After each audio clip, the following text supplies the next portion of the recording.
Hello, and thank you for joining us at xam.com. This is a Forex Preview. We'll be looking at the Eurozone area and, of course, the single currency. The euro, of course, is in the eye of the storm with rising inflation, soaring energy costs, and the risk of a recession looming over the Eurozone area. Hence, GDP data and CPI data coming up are going to be crucial. Marios, thank you for joining me today, our senior investment analyst, Marios Hadjikyriacos. We're expecting another hot inflation print, but what will probably steal the spotlight is the GDP report for Q2, as there are valid worries about the Eurozone area contracting. What are we likely to see in the numbers? Well, there are very valid worries, Christina. So the latest business surveys suggest that the Eurozone economy contracted in July. And in fact, the forward-looking indicators in those surveys suggest that the situation is going to get worse. Now, here's the good news. The data we're going to get this week are not going to reflect that. The data are for the second quarter, so they will probably show an economy that is still growing. But that's where the good news ends, because yes, the economy might be growing.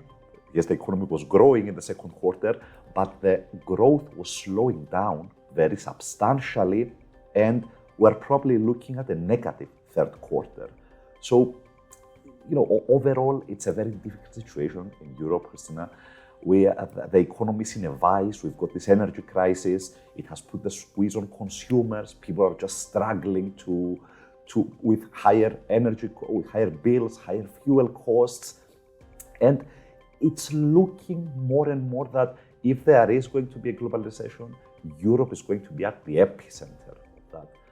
So, it's a very difficult situation. On top of that, we've got Russia. It's threatening to cut off the gas. We've seen European gas prices go through the roof. Everybody's scrambling to stockpile as much as they can, essentially, while the sun is still shining.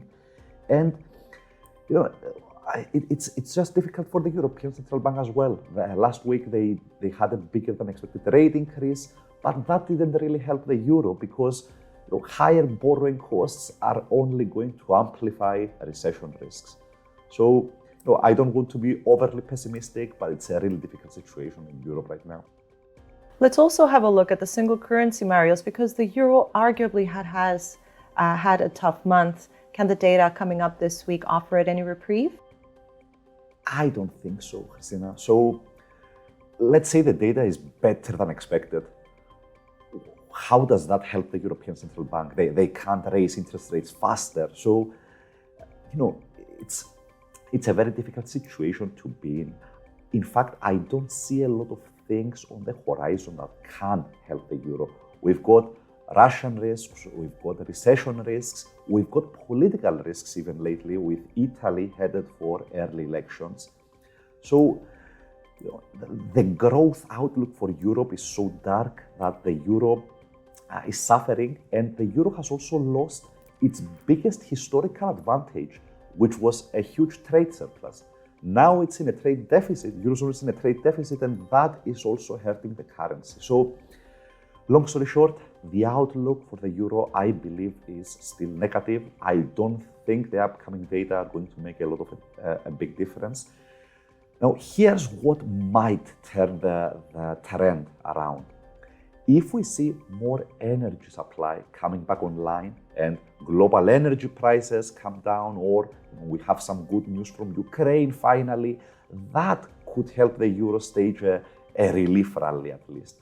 Or alternatively, Christina, if we see US inflation cooling down in the next few months, that could also take the wind out of the dollar and allow the euro to stage a relief rally. But outside of those, I don't really see anything on the horizon that can turn the situation around for the euro.